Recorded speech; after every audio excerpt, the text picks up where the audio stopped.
Today I'm here to talk about 10 more dark fiction books to read over Christmas and the winter season. This is a video I've been doing year after year. It's one of my favorite to film and post, and you all seem to like it too.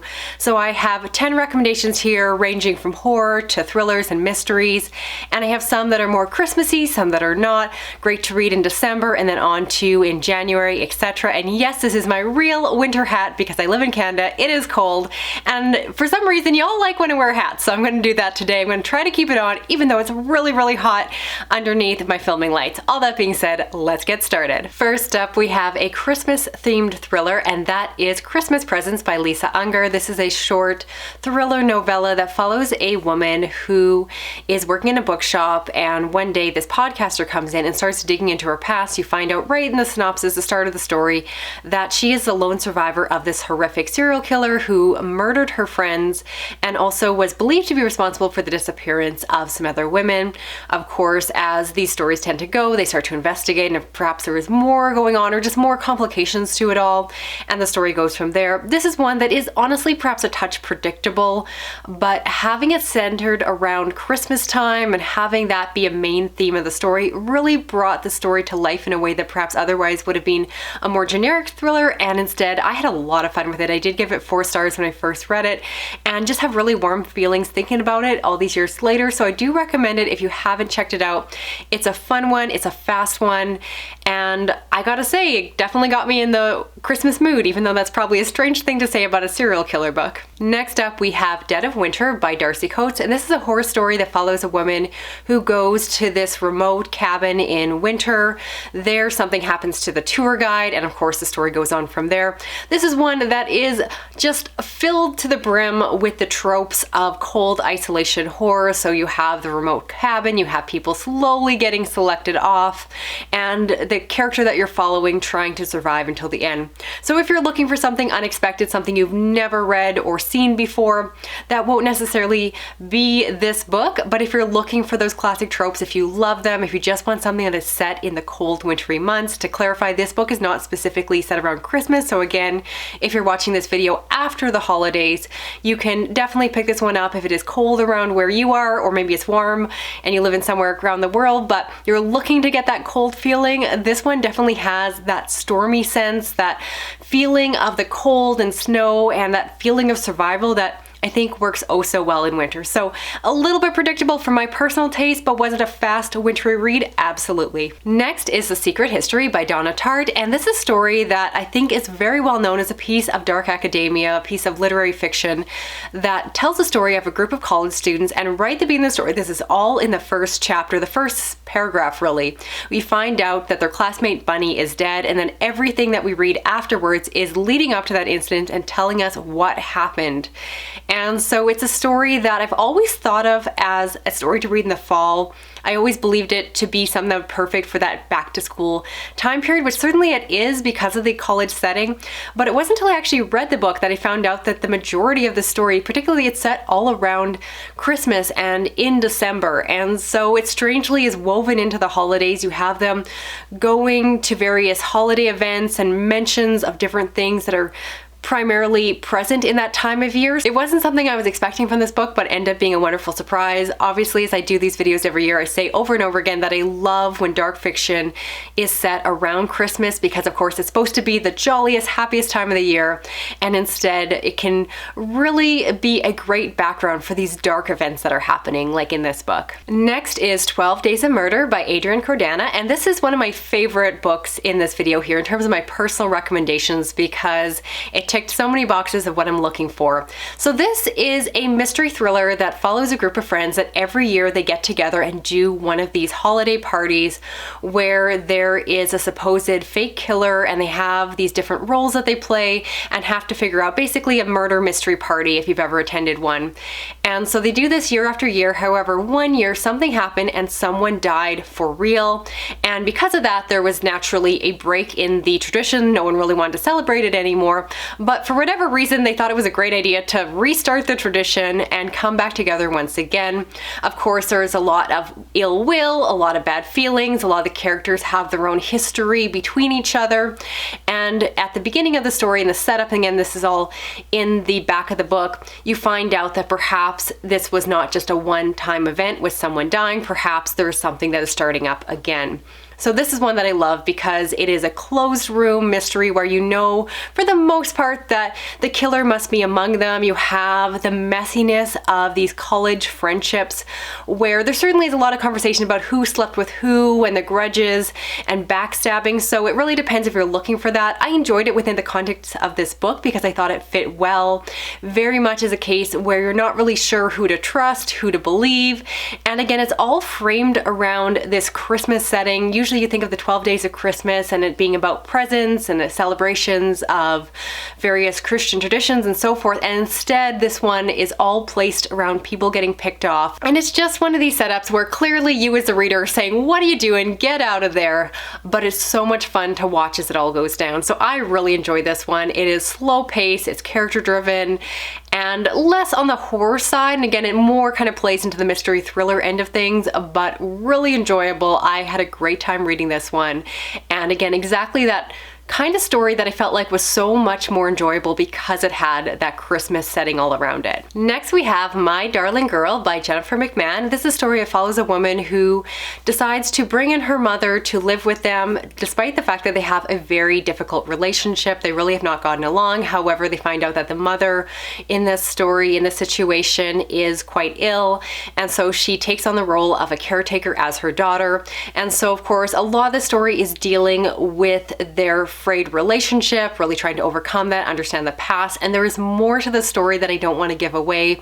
Even framing some of the subgenres within here I think is really a spoiler, but I will say what I can say is the fact that it is set around Christmas. It's not at the forefront of the story, so again, if you're someone who's looking for a story to read on Christmas Eve that is going to give you all of the Santa feels, it's more in the background. They mention the fact that they're setting up decorations and things like that. You mentioned that it is that time period, but it is more secondary. So this is perhaps more for someone, again, who kind of wants a Christmas story, but doesn't perhaps really love anything that feels like a Hallmark tale, doesn't want it shoved down your throat, but kind of wants to dance on the edge of something that is at least set during this time period. This is one for you. This isn't one of my all-time personal favorites, but I did really appreciate some of the twists and turns within it, and do understand that a lot of readers like this one even more than I do. It really just depends on some of your opinions on where the story goes. It is slower paced, but definitely has some good payoff in the end. Next is The Christmas Jigsaw Murders by Alexandra Benedict, and this is another favorite on this list. So this is a story that is a mystery thriller following an older woman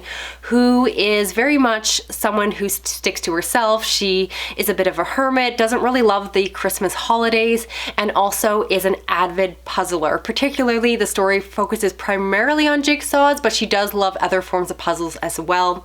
And so at the start of the story, she receives this jigsaw puzzle at her house, and when she puts it together, it appears to be this crime scene. She gets her nephew involved, who is involved with the police force, the FBI, I believe, and together they try to piece together what is happening.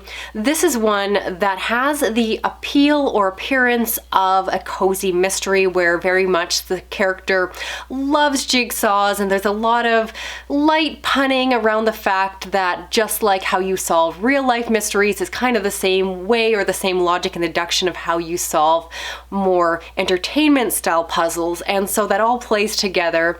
And I love the fact that the main character is an older woman. So often I'm tired of reading characters who are 20-somethings and just barely out of school, and instead you have someone who has a lot of maturity, who has lived a full life and is very much assured of who she is, and you still get to see a lot of growth within this book. I do want to mention that despite the fact that this book has the appearance of being quite cute and cozy, it does actually have a fairly dark underbelly to it. Once the perpetrator and some of the motivations behind the killings are revealed, there is a lot of emotional depth and really dealing with some heavy issues, some baggage, trauma, and things along that line. So just know what you're getting yourself into if you expect this book to be nothing but light and fluffy. You will certainly come in for a bit of a shock. Certainly it's nothing grotesque by any means, but this book plays that perfect balance for me of having the coziness of doing puzzles around Christmas, which, by the way, if you can do a puzzle, like a Christmas puzzle while you're doing this one, that would be perfection.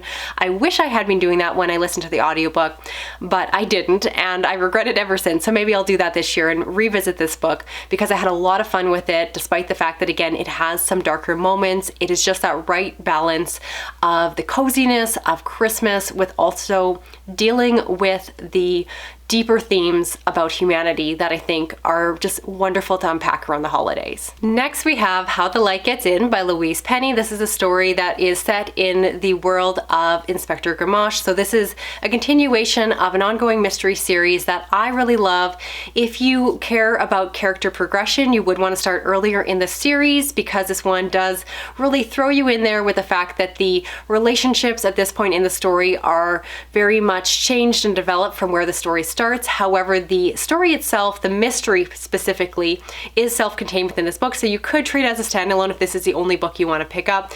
This is one I want to recommend here because of the fact that it is set around Christmas time. It is set in a small, quaint village of Quebec, so a French part of Canada, and very much it has that cozy feel, that setting in the winter where, again, everything is blanketed in snow, people are sitting by the fire and keeping warm with hot coffee and cocoa, and so if you love that atmosphere, you'll definitely get that here. The basic premise, without giving away too much, is that we follow this inspector as he is having friends come to visit and finds out that someone is supposed to be coming to their village. However, they do not show up, they disappear. And this individual was once famous, they have a past and have fallen off the grid, so you get to find out the complications. Now, while all the books in the series are technically mysteries, they always have a really heavy character element. They are slow-paced and really about understanding the human psyche. I've come to really enjoy this series, and this was one of my favorites of the books that I had read. It was beautifully done. And again, intriguing, smart. You will love both the main character and the surrounding characters, and I really recommend the series. Again, you might want to start a little bit further back, but this is the particular book that is set around Christmas, or at least one of them in the series, and is absolutely worth your time. If you enjoy this kind of story, this is one of the best. Next up, we have Eileen by Ottessa Moshfegh, and this is a story that is set around Christmas. It follows an individual who works as a secretary for this institution, this prison system, and she is quite a strange individual. She's very unhappy with her life. She herself partakes in various criminal activities. She shoplifts and is just not a nice person. It's very much a book where you have to go into being okay with the fact that the main character is not likable. It's not someone you would want to spend time with. You wouldn't want them to be your friend, etc. And within the scope of the story, another woman comes to work at the prison. Then, of course, she becomes obsessed with her, and then from there, stalk her. I'll leave the synopsis there because it's more interesting to figure it out for yourself. This one is very slow paced. It's more a literary nature, really a character study of this individual. I did mention at the beginning that this book is technically set around Christmas and December. However, this is one, while it is technically set around the holidays, does not have a holiday feel. And I think the author is perhaps really trying to contrast the loveliness of the holidays with the darkness and ugliness of this character. So again, this book gave me zero Christmas feels. It didn't make me feel cozy or warm or sweet or anything like that. And it just happened to be part of the story, so know that going in. If you're looking for something that is more heavily involved in the Christmas season, this is not it. But if you're looking for a dark Christmas story, you hate everything cute and cozy, and you just want something that is going to make you feel all the dark and disturbing things, this is a book that might be up your alley. Next, we have Better Watch Out by James Murray and Darren Wearmouth. This is a thriller that follows a group of individuals who wake up 48 hours before Christmas in this remote area. They don't know why they are there or why they have been chosen. Each of them recounts his experience of being perhaps kidnapped, and you find out within the story, without me giving away much, that each of them has a reason that potentially they are selected. They all have a past, and that comes out very quickly in various spurts as they start to reveal things and try to puzzle everything together. This one is very much a classic survival thriller, so you have characters that are going to be trying to get out and those that will work together, those that might betray the group, and all of the classic tropes. It is honestly quite predictable. Even the later twists and turns I was able to see coming, but it was a fast read. It was an exciting one. It's great for if you're in a reading slump around the holidays, and while it is technically set around Christmas, I do want to mention that despite the cover of the book, despite the title, it doesn't feel overly Christmassy. Again, it has some slight nods to the Christmas song that is referenced here, but instead it's much more of a thriller. So honestly, if you decide to pick it up during the summer months or after Christmas, it's not something that is really going to affect your experience because the Christmas themes are oh so light, and it's really just an exciting thrillery ride that again is going to give you a story that's perhaps predictable, but at the same time it gives you exactly what you would expect from that premise, which sometimes is all that I want. And last on this list is Lesson Zero by Bret, Easton, Ellis, and this of course is the same author who wrote American Psycho. This one is more of a dark literary piece. It really does not have the horror elements of his more iconic book. However, the beginning of this story is set around Christmas, and so we follow a group of privileged college students returning to Los Angeles for the holidays. Right at the beginning of the story, there is a Christmas party that they attend, and there are drugs involved, they are having sex, and all of the usual things you will see in Bret Easton Ellis's books. He very much has a style of story and a type of character that he likes to write, and that's very much the case here.